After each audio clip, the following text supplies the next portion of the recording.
नमस्कार।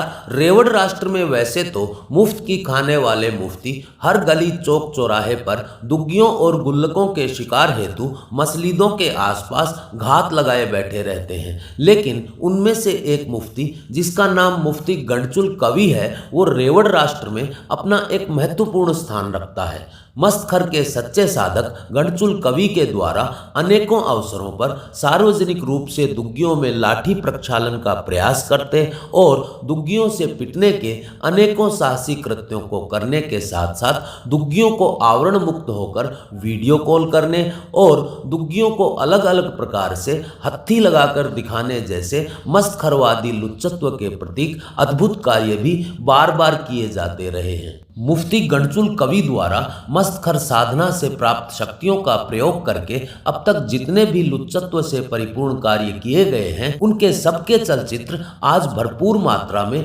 इंटरनेट पर उपलब्ध हैं। कुछ आपको अपने इस चैनल पर भी मिल जाएंगे, लेकिन यहाँ एक महत्वपूर्ण तथ्य जान लेना अति आवश्यक है कि जिन चलचित्रों में मुफ्ती गंडचुल कवि द्वारा दुग्गियों को वीडियो कॉल करके हत्थी लगाने की विभिन्न विधाओं का प्रदर्शन किया गया था, उनसे ये सत्य स्थापित हो चुका है कि मुफ्ती गंडचुल कवि के पास चीरायुक्त लाठी नहीं है। कई वर्षों तक मस्तखर की घोर साधना करते हुए पहले असंख्य मजहबी विद्वानों द्वारा अपनी गुल्लक में लाठी धोने और फिर युद्ध स्तर पर दुग्गियों और गुल्लकों में अपनी चीरायुक्त लाठी धोने के बाद जब लाठी इतनी ढीली हो गई कि दुग्गी अथवा गुल्लक में प्रवेश कर पाना उसके लिए दुष्कर कार्य हो गया, तो उसके बाद मुफ्ती गंडचुल कवि ने आसमानी दल्ले के 786 नंबर कोठे की 72 लंबी दुग्गियों के नाम पर नित्य 72 बार हत्थी लगाकर कभी मजबूती से खड़ी रहने वाली चीरायुक्त लाठी से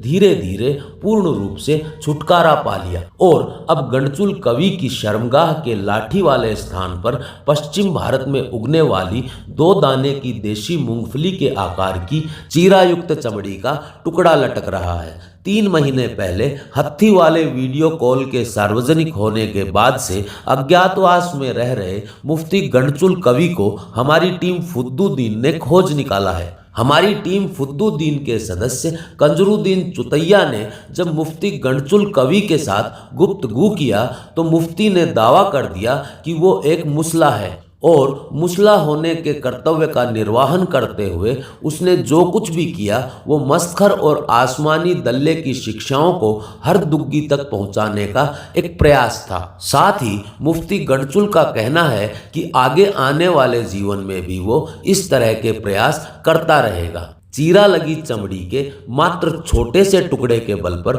रेवड़ राष्ट्र की सबसे गर्म दुग्गियों की आस्था का केंद्र बनकर मस्तखरवादी लुच्चत्व को नई ऊंचाइयां देने वाले मुफ्ती गंडचुल कवि द्वारा हमारे रिपोर्टर कंजरुद्दीन चुतैया को दिया गया साक्षात्कार देखते हैं।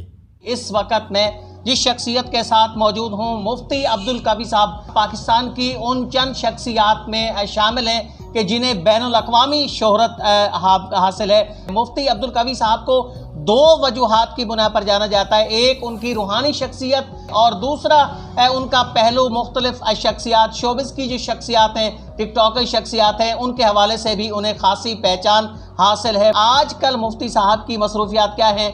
आजकल मुफ्ती साहब इतने खामोश किए हैं। आज मुफ्ती साहब से बहुत कुछ जानने की कोशिश करेंगे।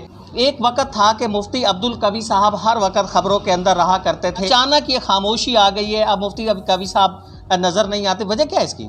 जिस तरह जलवत का एक मज़ा है, इसी तरह खलवत का भी एक मज़ा है। मैंने पिछले दिनों के अंदर जब खूब खलवत में रहा तो कोई तकरीबन 51 के करीब नए फ़िक़ही मसाइल थे जिनके बारे में मैंने खूब गौर व फिक्र किया और मेरे दिल ने फ़ैसला किया कि अब ज़िंदगी के अंदर ये जो आने वाले अय्याम हैं इनमें इल्मी और तहकीकी काम किया जाए।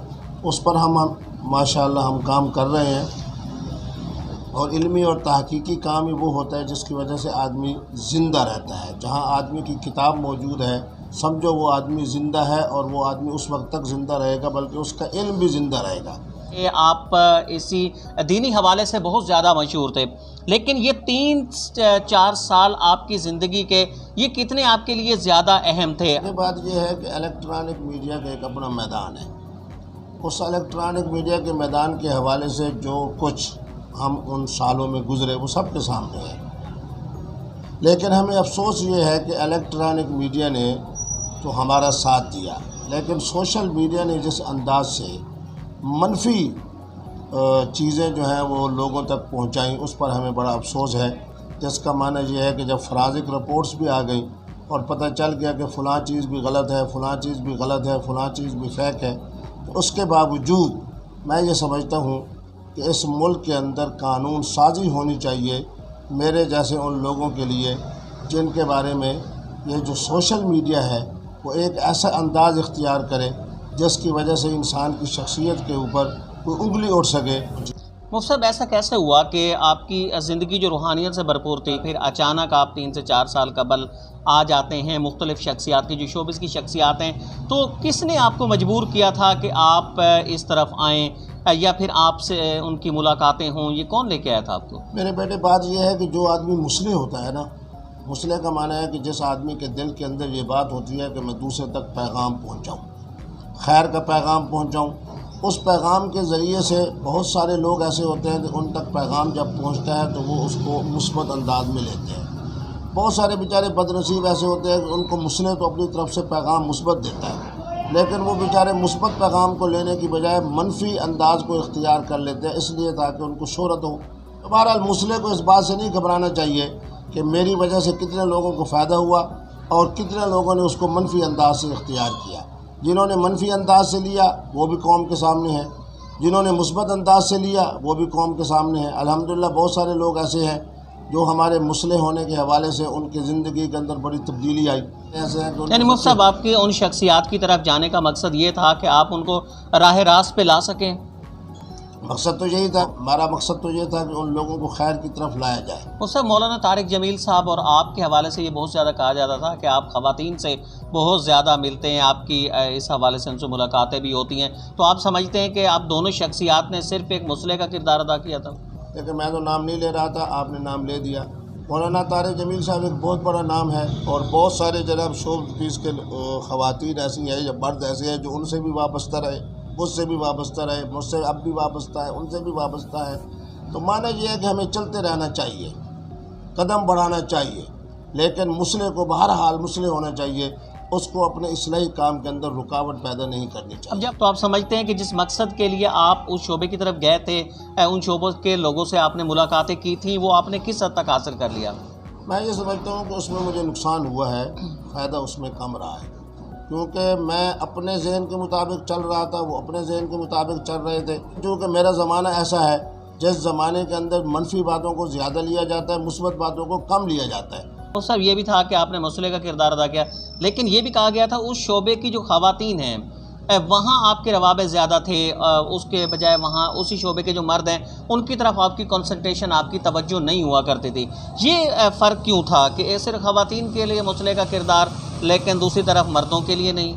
नहीं, देखें मेरी बात सुने, आप खुद दाना आदमी हैं। इलेक्ट्रॉनिक मीडिया की तरफ जाएँ, जितने जनाब एंकर्स ख़वातीन हैं उनकी तादाद ज़्यादा है एंकर मर्दों से।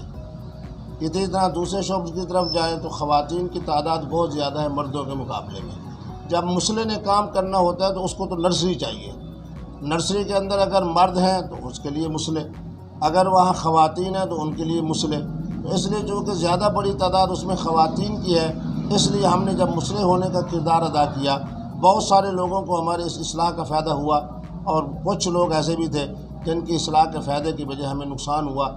तो अब ये खलवत वैसे जारी रहेगी या फिर कभी जलवत आ सकती है इसमें? देखिए, जो आदमी जनाब मैदान में होता है उसके लिए दरवाजे, अब आप तशरीफ़ लेकर आए, दरवाजे मेरे खुले हुए हैं। हमसे तो जो राब्ता करे, हमने कोई बंदिश पैदा नहीं की। अब देखते हैं मुस्तकबिल के हवाले से क्या होता है। गुफ्तगू सुनी आपने मुफ्ती अब्दुल कवी साहब की, यही कहना था कि उनकी ज़िंदगी के मुख्तलिफ पीरियड्स हैं, लेकिन उनका जो दौरानिया 3 से 4 साल है कि जिस दौरान वो हरीम शाह सुमैत दीगर शख्सियात जो हैं फिल्म इंडस्ट्री की या शोबिस की जो शख्सियात हैं उनसे मिले। उनका मकसद भी यही था कि उस वक़्त वो एक मसले का किरदार अदा करना चाह रहे थे और वो चाह रहे थे कि वो सब राह रास्त पे एक मुसला होने के दायित्व का निर्वहन करते हुए मस्तखरवादी लुच्चत्व का संदेश हर रेवड़वासी तक पहुंचाने का प्रयास करते आसमानी दल्ले और मस्तखर के साधक मुफ्ती गढ़चुल कवि द्वारा कंजरुद्दीन चुतैया को दिए गए साक्षात्कार के विषय में आप भी अपने विचार कमेंट बॉक्स में अवश्य रखें। मस्तखर वंश संबंधी इसी तरह की जाहिलता से परिपूर्ण किंतु मनोरंजक, रोचक और ज्ञानवर्धक जानकारी के लिए आप अपने दोनों चैनल पाक डी टॉक और टॉपी डी टॉक से जुड़े रहें। इस वीडियो के लिए इतना ही, मिलते हैं अगले वीडियो में, तब तक के लिए सबको राम राम।